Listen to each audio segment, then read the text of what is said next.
So, hi, I'm Peter Denning, host of the Harnessing AI course series. We've been discussing a lot of topics in artificial intelligence and their application. One of the topics that frequently comes up is the question of trust. We're building all sorts of new systems based with new technologies, and we want to know if we're going to be using them in the field, whether we can trust them. Are they going to get us in trouble, or are they going to do the job that we think they're designed to do? So today, Professor Josh Kroll is back with us again. Remember, he started us out with talking about automation, and now he's going to kind of complete that cycle with us, talking about some of the perils that we get with the automation when we want to trust things, and when the data on which they rely might contain biases of various types.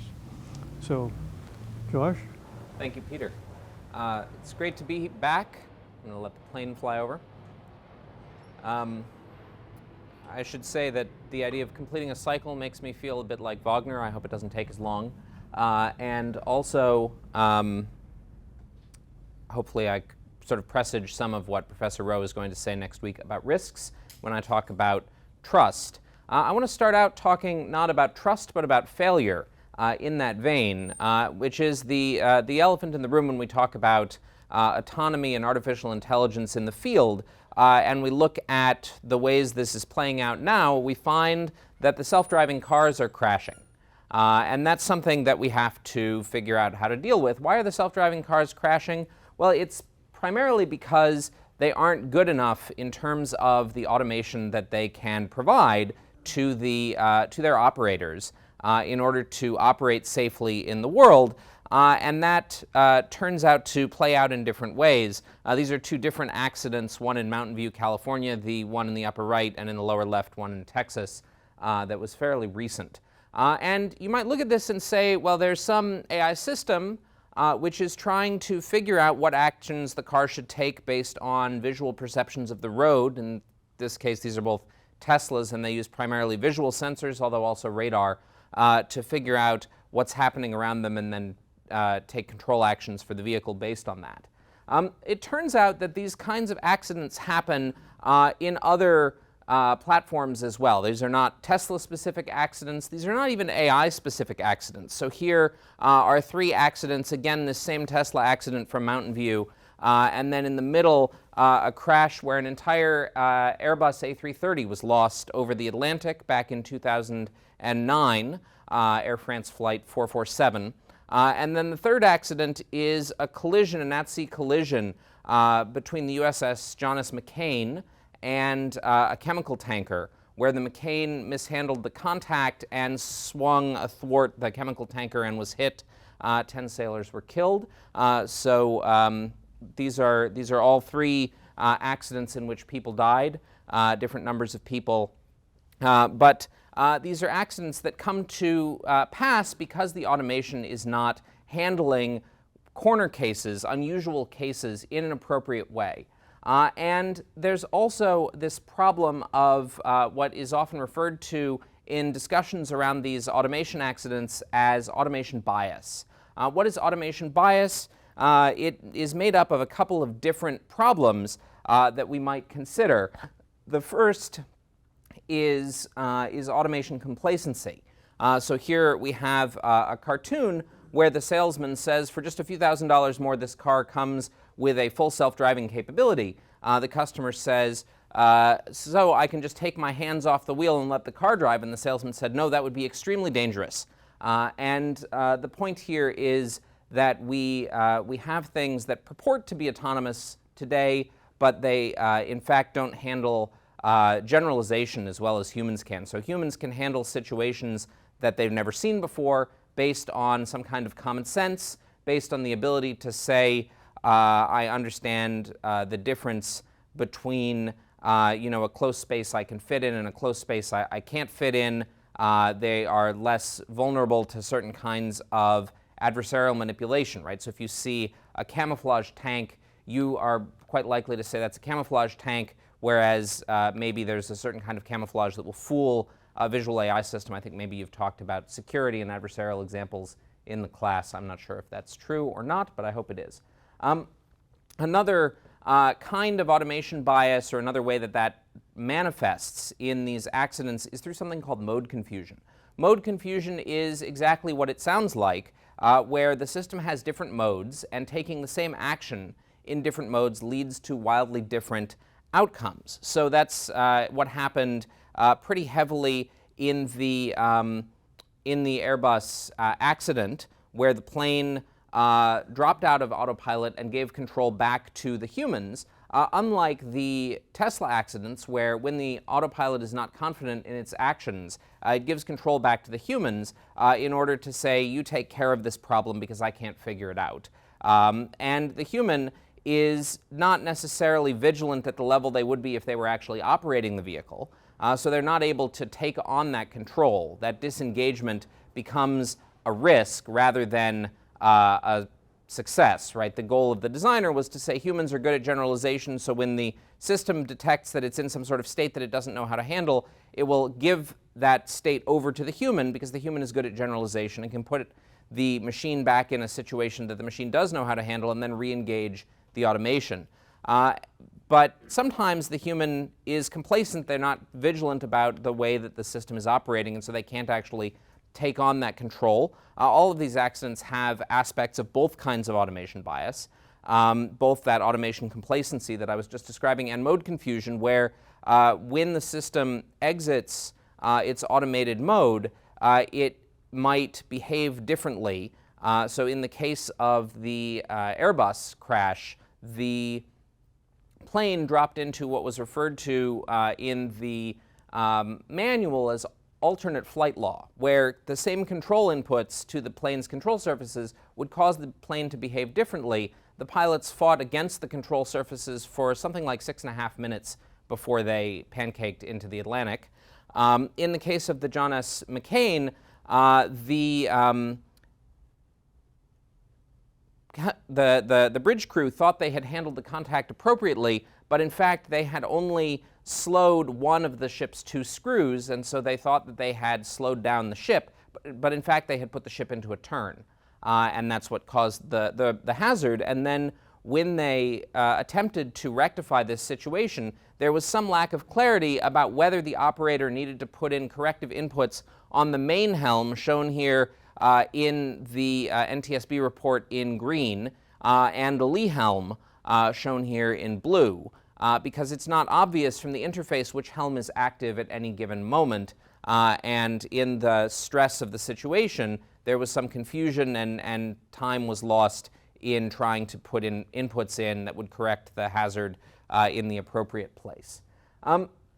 These failures are not just failures of embodied AI, AI in robots, AI in vehicles. They are failures that result from misrepresenting the world in AI systems of any kind. So that could be some sort of control system for a vehicle, that could be a score that represents how risky it is to let someone out on bail or to engage in some sort of medical procedure, or a score that says how likely someone is to succeed if you promote them. So those misrepresentations of the world I often refer to as failures of measurement. The idea is that you're trying to see something about the world and reflect it in your model, but you in fact fail to do that because you have mismeasured the world, you've represented the world using incorrect data, incomplete data, inaccurate data. Sometimes, even if you have complete and correct data, you fall victim to another kind of misrepresentation problem, which is spurious correlation or confounding, which is where your data appear to you to be complete, but actually they are controlled or they're not independent in some way that isn't observed directly in your data, but maybe there's some third cause. We'll see an example of that later. But this failure to represent the world accurately is often referred to as AI bias, and that's what brings bias into the trust conversation. I would actually argue that we should, instead of talking about bias, which makes us think there is this problem that's kind of like a calibration problem where we can fix it by recalibrating our system, that bias is in fact the wrong place to think about this problem, because there are many problems. We'll see an example later of a problem where no amount of trying to fix the bias or recalibrate the system will change the fundamental difficulty in the effort to represent the world using an AI system. Instead, we want to focus on the ways the system is supposed to work, the goals of the system, and the harms the system can cause, sort of, again, foreshadowing the risks that Professor Rowe is going to talk about next time. I want to group those harms into 3 categories. The first category is allocative harms, harms of allocating some benefit or assigning some punishment, right? So these would be the sort of systems that I was describing earlier that describe whether you are eligible for a certain insurance benefit, that decide whether you're going to get a loan of a certain amount, decide whether you should be interviewed for a job. That's already happening. AI-based candidate screening for jobs is quite common today. People also talk about representational harms. So these are harms where different groups are not represented in the data in an adequate way. And that can cause the system to misrepresent how those groups work. Those groups could be racial groups, it could be women, it could be any population, people of certain behaviors. We'll talk about that a little bit as well. The third kind of harm that's important is a dignitary harm. So a dignitary harm is the harm that's caused by using an algorithm or using automation to make decisions in a way that reduces your agency in the ability to follow up with those decisions, engage with what the correct decision ought to be, or if you get a decision you consider to be incorrect, to seek recourse and get that decision fixed. We've all had the experience of ending up on the wrong side of some decision in the bureaucracy and not being able to get recourse for that decision. So that should be a fairly familiar one. When we think about failures that lead to harms of allocation, we see a lot of headlines that show up. There was a very famous study done by independent journalism outlet called ProPublica. That's this machine bias study on the right that looked at criminal recidivism prediction scores that predicted how likely people are to commit a crime if they've already been brought in for one crime. That study showed that black people in a certain county in Florida were being rated as high risk for recidivism at twice the rate of white people, independently of how often those groups actually were arrested again or did commit future crimes. And you see the same thing showing up in algorithms that describe or scores that give people eligibility for insurance benefits, and even scores that identify who should be eligible for kidney transplants. So here you have a scarce resource, kidneys. There aren't enough kidneys for everyone who needs a kidney transplant to get one, so you need some system for allocating them. There's a complicated system for allocating them. It involves districts that the U.S. is divided into, and you can only get kidneys from people in your district because there's some amount of transportation that has to happen, and then has to be done safely.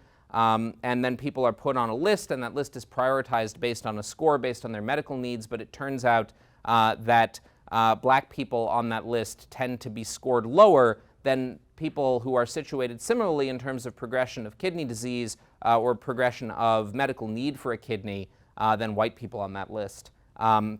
It's just something that is true about the particular scoring algorithm that's used in that situation, and we might say that that's a problem. We can transition to looking at representational harms. So this is an example that's come up recently on Twitter. There were a couple of related instances of this, and people on Twitter noticed this. They made a photo. Here we have two famous politicians, one black and one white, and we have two photos which are made up of long, tall columns, one with the white politician on the top and one with the black politician on the top, same photos on the bottom in reverse order. And Twitter will crop, or did crop, those photos to only show the white politician both times, because that is what their system decided was the most interesting part of the photo. And the part that would probably cause more people to engage with the photo for whatever you can take from that. Twitter has stopped using this algorithm, but more research, including recently this summer at the DEF CON security conference, Twitter sponsored a bug bounty where they paid cash prizes to people who provided the most interesting demonstrations of risks with their systems. And people showed various risks that are similar to this example using the same kind of image cropping system. And they paid these many $1,000 bounties. So if you were to spend your free time developing this kind of bug as a proof of concept, you could take it next year when Twitter will presumably sponsor this contest again, and you might win some money. So that's something that's interesting to think about. Of course, lots of image processing and face recognition systems have had this problem. This is a woman by the name of Dr. Joy Buolamwini.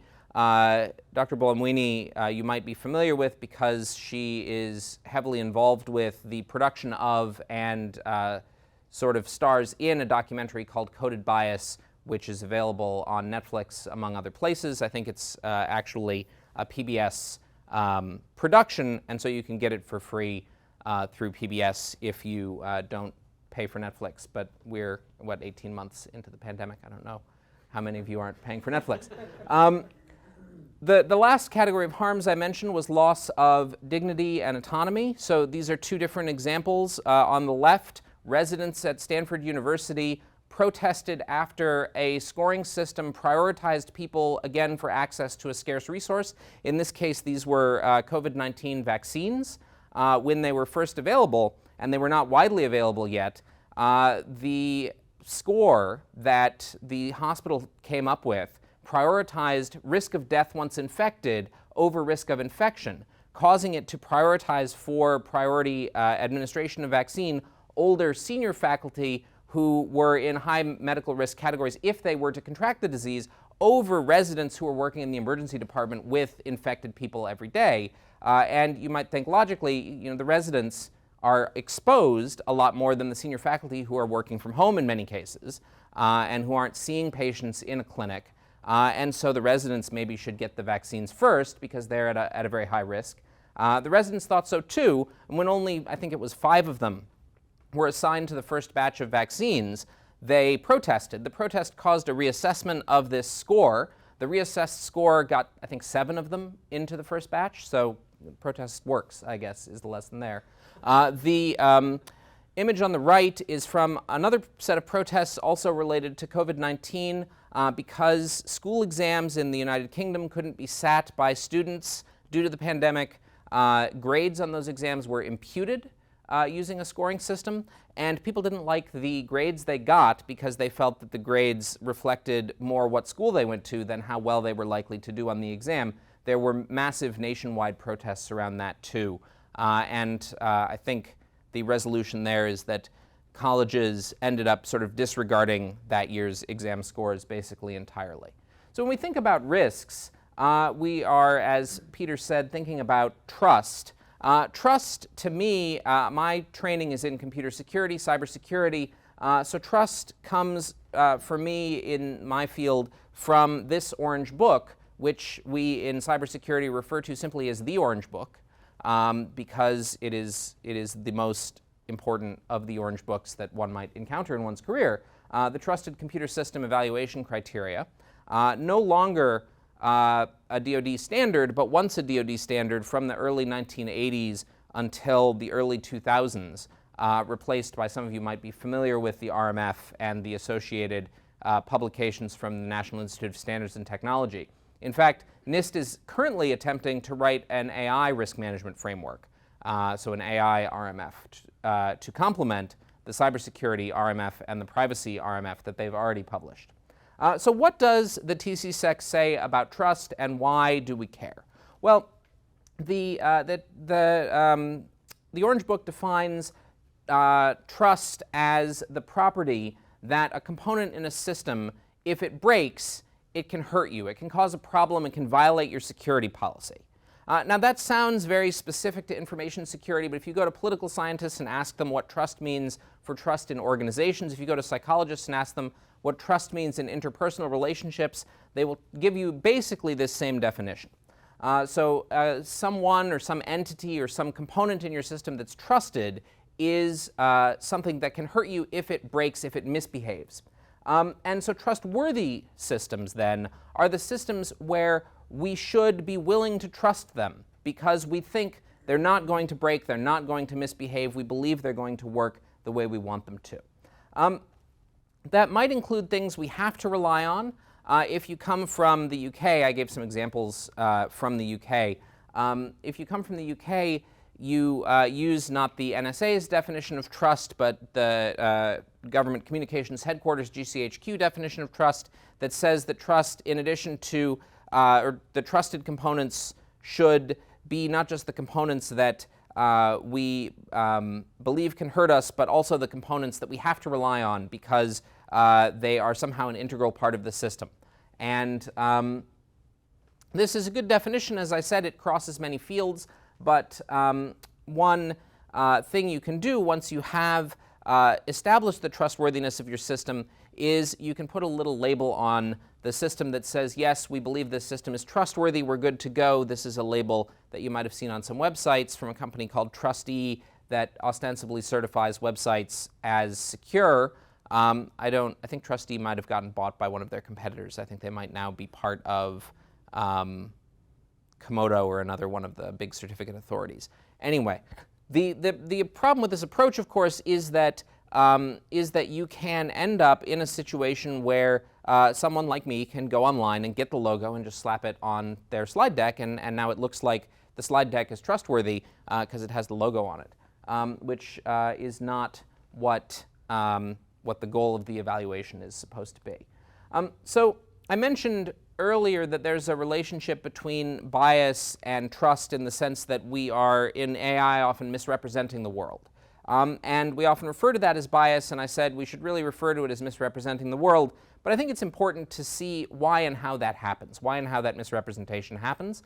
And there we want to look at statistical bias. So here we have a more concrete notion of bias where we're seeing bias as that calibration problem, as a systematic error or deviation from the true value. So you can think about it as if I have a ruler and the marks on the ruler are a little bit shorter than they're supposed to be, so the inches on the ruler are a little bit too small, then 12 inches on my ruler is not going to be a foot on a standard ruler, and I'm going to measure everything as slightly longer than it ought to be because my inches on my ruler that's wrong are too small, and so it takes more of them to cover the same length object.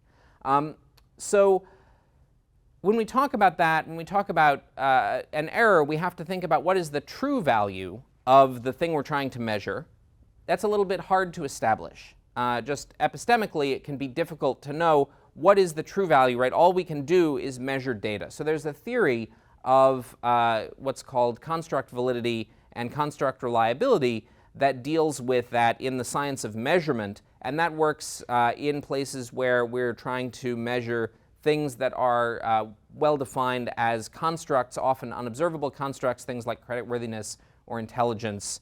This comes out of the world of psychometric intelligence testing, this theory. In physics and chemistry and standards making, we talk often about metrology, the science of turning measurements like those length measurements into well-defined standards that can be reused and compared across time and across space, and how we know how to do that. So it used to be that the length of a meter, which is a standard unit of length, was defined by a particular rod, I think like a platinum rod maybe, that was kept in a room that was kept at a certain temperature. But now if the temperature fluctuates, the length of the rod might fluctuate a little bit. And so if you want to compare things, then you have to go compare things to the rod, and you have to have a standard comparison procedure. It's a big pain. So now the meter is defined as a certain distance that light travels in a certain amount of time, and that unit of time is defined in terms of the number of vibrations of a certain size crystal of a certain element, that when a certain voltage is applied, and the voltage is sort of further defined, and so you can kind of reduce all of these things down to physics. When we think about AI, we want to think about bias, a couple of important kinds of bias. I want to talk about our sampling bias and selection bias. So these are somewhat similar. Sometimes people say that sampling bias is a kind of selection bias. But sampling bias I'm going to define as gathering a sample so that certain people are more likely to be part of the sample, or certain data is more likely to be part of the sample. It doesn't have to be people. That's a problem because it harms the ability of the AI system to generalize, right? We become sort of over-dependent on the sample we've taken and the particular features of that sample. A selection bias, on the other hand, is caused by selecting data in a non-random way, which might be why we think of sampling bias as a kind of selection bias. We might also think of that as an internal problem where we mail out a survey, and the question on the survey is, do you like responding to surveys? You will find that the answer to this question is overwhelmingly yes, because the people who don't like responding to surveys are going to throw your survey away. So that's an example of a selection bias. Another source of bias that we see often is the problem of proxies, where we measure things that are convenient to measure, not the thing that we're actually trying to get at. And proxies can be bound up with things that we didn't intend to measure. So we might say, well, we don't measure race, but we do measure people's addresses, people's geographic locations, and we group them by zip code or by census tract. But in fact, in the United States, those things are very highly correlated. If you give a demographer someone's zip code and their income, at least in a rough bracket, let's say, within $10,000 or $20,000, they can predict the race of that person in the United States with very high accuracy, something like 80 or 85%, depending on exactly how tightly you bind people. You see this in many examples of failures. So this is a system that is designed to depixelate an image. And if you depixelate this image, I think you all have a guess in your head of what you should get, and you get this. So that's maybe not what you were expecting, but and certainly not what image was pixelated in order to get the pixelated version of the image on the left. This is another example. So here are 3 photos. On the right, the original image with full color. On the left, a black and white version of the same image, and in the center, a colorized version of that black and white image that was colorized by an AI image processing system. And so what has happened here is that system was trained on old photographs. Those photographs have faded, and so to the extent that you have photos of the same thing which are colored and black and white, it learns that the proper colors for the color version of the photo are the faded colors, as opposed to the real colors, which might in fact be very vibrant. It's not like if you went back in time 100 years, that color works differently or stops working, right? There are still vibrant colors 100 years ago, it's just we don't see them because when we get objects that are that old, the colors have faded. And when we get photos of objects from that time, the colors have faded. So you might think of that as an example of both of those as an example of sampling bias, where we have provided the wrong data to the system to work on. You might also look for selection bias in these studies. So this is a famous example of that some of you may be familiar with, of selection bias, of the British wanting to put armor on their bombers in World War II and discovering that they couldn't put armor everywhere on the bomber. It was too expensive, it cost too much in terms of range, it cost too much to the mission of the bomber. So they hired some statisticians to come in and look at the bomber fleet and determine where they should put armor, subject to a budget of so much weight they could add to the plane to keep the endurance and the range high enough that they could still use these planes for their missions. And the statisticians looked at the problem and they decided that the appropriate place to put the armor is based on where the planes get hit with bullets, under the assumption that the bullets hit the plane in random locations, because the aim of the anti-aircraft fire, the aim of the air-to-air fire was not good enough for those hits to be non-random. And so they went around to all the planes and they cataloged where all the bullet holes were, and they marked them on this, this outline showing where the bullet holes are. And you can see there's some substantial clustering, right? There are places on the plane where there are lots of hits and places where there are essentially no hits.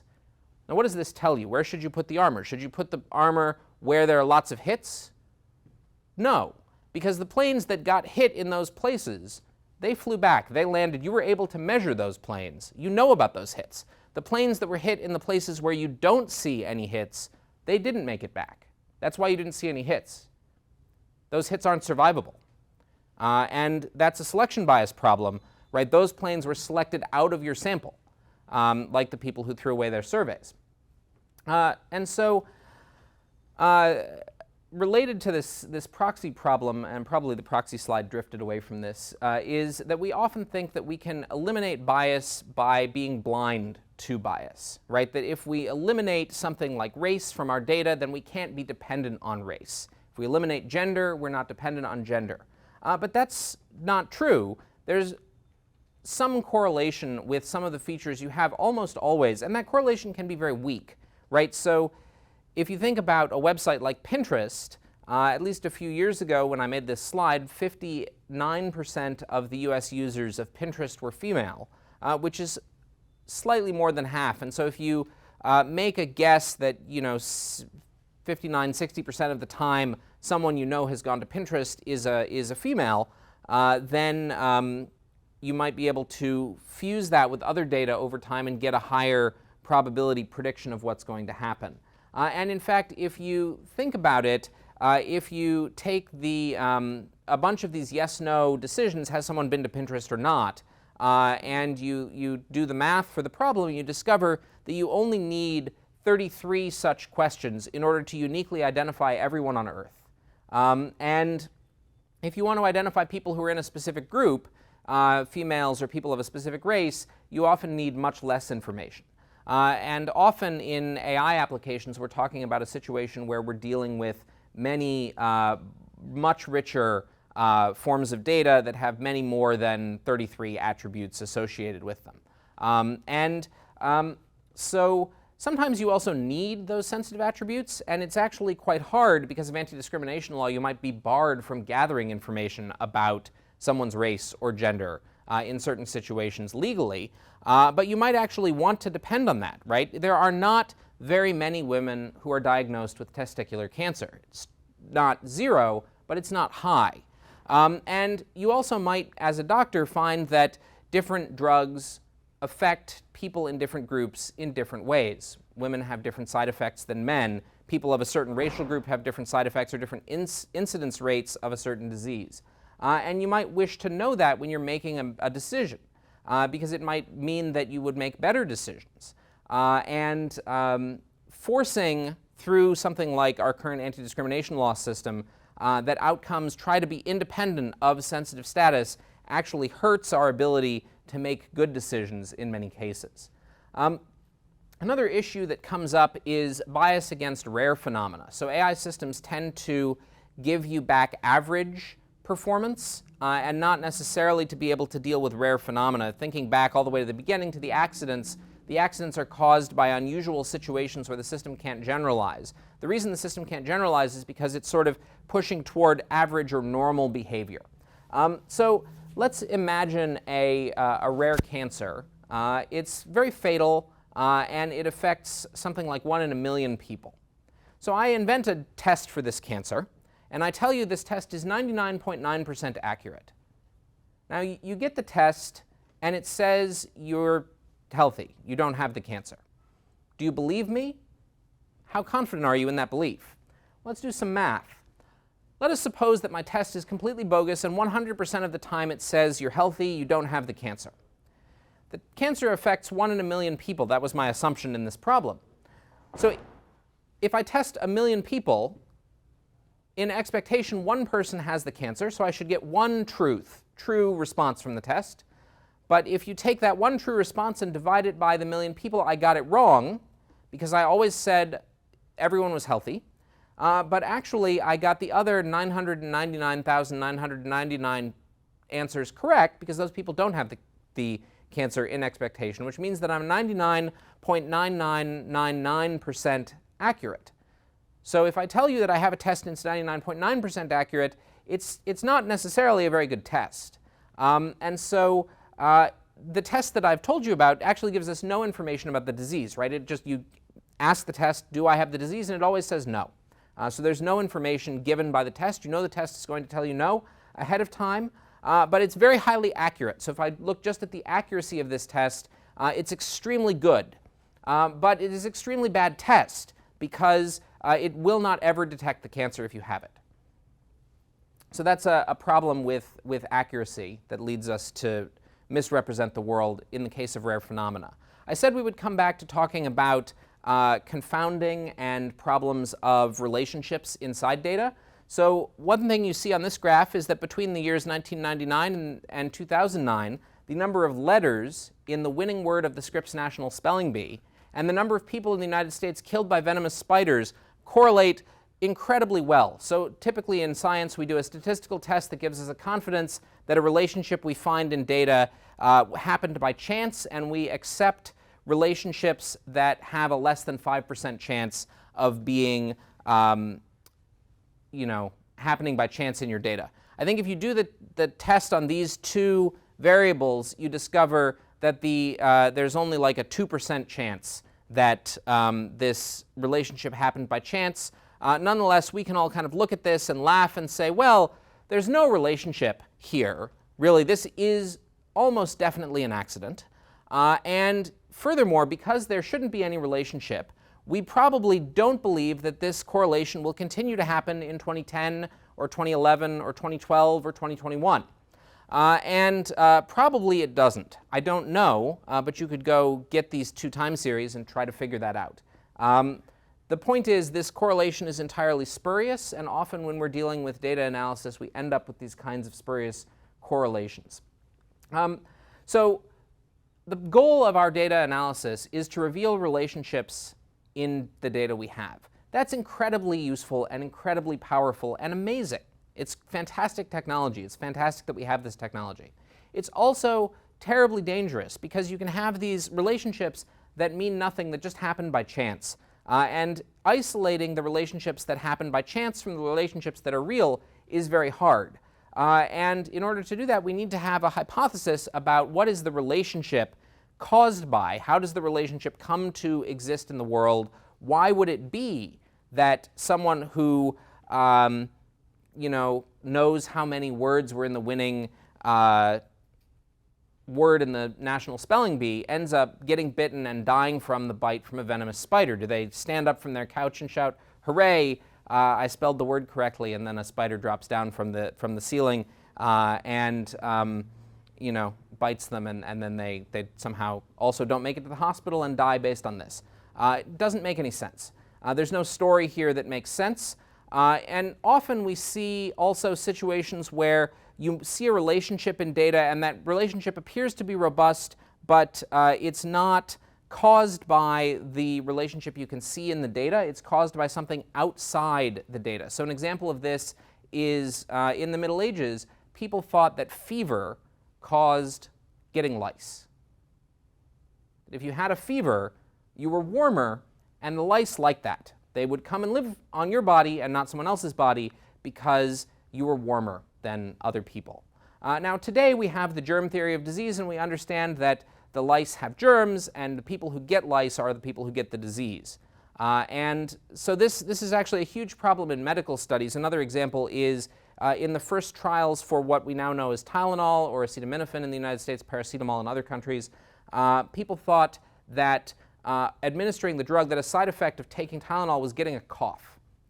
Well, it turned out that in the trial, people who were given the drug were often given the drug as a treatment for fever. The fever was causing both getting the drug and having the cough. So it's a third thing that causes that. Another thing that can happen is that relationships in data can change over time. We call that concept drift. That can be because some of these spurious correlations break down. It can also be because the world changes. So for example, if I were to build a model that predicted how many likes a social media post was going to get today, you think back to social media of 6 months ago or a year ago, the discussion is completely different. My model is not going to perform as well because what you post might not make any sense in that conversation. It might not make any sense 6 months from now or a year from now either. And so we think of that as concept drift. And that idea turns out to be very important in the world of thinking about intelligence TTPs. So here's another example of these kinds of miscategorizations based on data that might undermine our trust in something AI is doing. So here we have a scientist, a psychologist in this case, at Stanford, prestigious university, and published in a fantastic peer-reviewed journal, Scientific Reports, owned by Nature, one of the larger and more reputable scientific publishers in the world. Not the largest, possibly the most reputable. And Dr. Kaczynski, Professor Kaczynski, claims that face recognition technology can detect people's political orientation from natural face images that just get taken online. What's happening in this study, if you dig into it, is this kind of spurious correlation or third cause correlation confounding that would break down if you really did a well-designed experiment. In fact, what's likely happening is people are controlling how they present in photos based on what information they're trying to convey in those photos. So again, the photos in this data come from, I think, a dating website, and people are presenting on a dating website with a certain goal in mind, which is to find people they want to date, presumably people who have similar interests and outlook to them. And so they want to signal in ways that they may not even themselves be aware of that they have a particular interest or a particular outlook. That makes it possible for something that's gathering all of the richness of that data to pick up on that correlated response. It might be something about the camera angle, it might be something about the clothing, it might be posters in the background. We don't necessarily know. We could do an investigation. We could try to normalize the photos. We could try to do this on official portraits, where everybody has the same background and they're all brightly lit faces looking straight at the camera from approximately the same angle. We could see if this relationship still holds. I'm going to guess that it doesn't. If you ask the author of this study to do such a test, he will tell you some story about how he can't do it, or how he doesn't have the data, or it wouldn't make sense, or the goal is to see how this is done in the wild. I'm going to skip over this slide. I asked if we should be debiasing data before, if bias was the right problem to solve. I want to make the argument that people will often say we should debias data. We have technologies for fairness in data analysis, fairness in machine learning. We should define what fairness is, and we should follow that up with changing the data to match that. But there again, we're just misrepresenting the world, but in a different way. So as I noted, if we understand what the biases are, we can take actions in response to them. We can understand that we're not hiring the right number of people of a certain gender or ethnic group or part of the country, something like that. We want to be aware of that. We want to take actions in response to that. We don't want to just sweep it under the rug by making it appear that all of the outcomes are equal across whatever measure we want. It's also difficult mathematically to find a good definition for fairness or non-biasedness in that case. Something I have sort of alluded to but haven't talked about much is the human aspect of bias, human cognitive bias. So this is something that's referred to as the Ebbinghaus-Titchener circles. So the question is, which of the two orange circles in the image is larger? And you look at this and you say, well, it certainly looks like the circle on the right is larger. But if you hold your finger out in front of your face and you compare the size of the two orange circles, you will discover that they are the same size.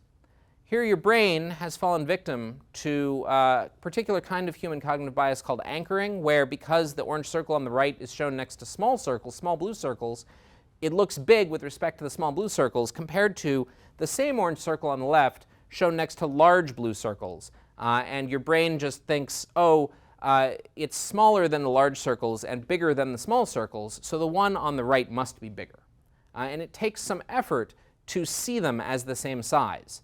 You can do it, but you need some extra inputs. You need to actually measure them against something, actually hear what I'm saying, sort of look at them really. I mean, if you just look askance at this picture, it really looks, to me, like the orange circle on the right is bigger. Of course, when we have systems, they always include people. So this human cognitive bias cannot just be ignored. It's not going to go away. And there are many kinds of human cognitive bias, right? I described anchoring, but that's not the only one. And you might think, well, we have autonomous vehicles. We've turned these systems into totally objective, data-driven representations of the world that are perfect, and so they cannot possibly be biased or make mistakes or fail. But they do. They have humans in them. Talked about some accidents before. You can also think about accidents in the context of human-machine teaming. This is a drone pilot, Air Force drone pilot. And there, again, you have these same kinds of problems. Does the drone pilot understand the situation into which they are being dropped when they are hooked up to their drone? Maybe they do. Maybe they have all the right information. Maybe they've taken some time to sort of familiarize themselves with the situation. Maybe they're dropped into the situation and forced to make a decision right away. And they're not going to make a very good decision in that case. We have these teaming issues, as it turns out, throughout the DoD enterprise. There is a report from Task Force 1 Navy that says that we should use AI scoring systems to improve selection board processes to make them less biased. But you might look at that claim and think, well, how would that really work? How would we actually do that? And do we even know, right? We know that the fraction of minority and female O4s is smaller than the fraction of minority and female O3s. Do we know where those people go? Are they not making it to O4 because they're not getting promoted? Are they not making it to O4 because they're retiring, they're not re-upping, something else is happening, they're getting assigned bad jobs and getting poor scores? We don't know. I've talked about some medical applications where we care about bias. Those are kind of the same inside DoD and outside DoD, but DoD is a huge provider of medical services in the world, to our personnel. In emergency situations, there are huge healthcare activities in the DoD and the Veterans Administration. It's important to understand how these kinds of bias and teaming issues might come up in those applications. Also, people talk about using AI in acquisitions, and you could think of ways that bias might show up there by forcing us to over-attend to specific kinds of acquisitions, specific acquisition authorities, specific approaches to or suppliers that we might go to. Maybe questions about where we should keep extra material that we want to have on hand in case of an emergency. Maybe we have a logistics problem where too much stuff is put in a place that is at low risk because we misrepresented the risk in that place, right? Maybe we actually needed more boats in the Northeast to rescue people from flooding than we thought, and we sent all the boats ahead of the hurricane to the south, where we thought the hurricane was going to hit and where that was going to be a problem, and it turned out, no, there actually were problems in the Northeast too. People also talk about using AI for things like policy fusion, saying which policies should apply in any particular case. We have too many instructions and policies and notices for anyone to read all of them and figure out whether they apply. Maybe we should have like a search engine for these things that tells us which ones apply. But maybe that tool would not understand the exact subtlety of your situation. So to handle all of this, DoD adopted these 5 AI ethical principles that AI systems used by the department, both in the field and in the enterprise, should be responsible, equitable, traceable, reliable, and governable.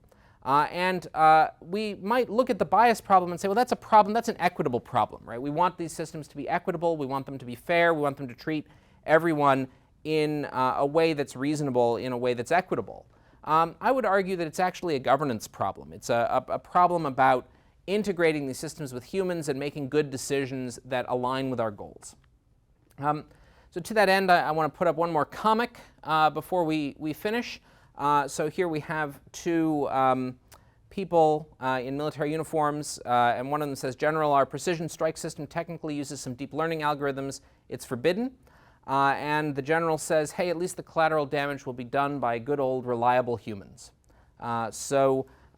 Here we have, again, the question of what does it mean to make these systems responsible is a little bit difficult to understand just on a bias level, just on a human-machine teaming level. We need to kind of fuse those ideas together to really understand the reliability and the trust aspects of that.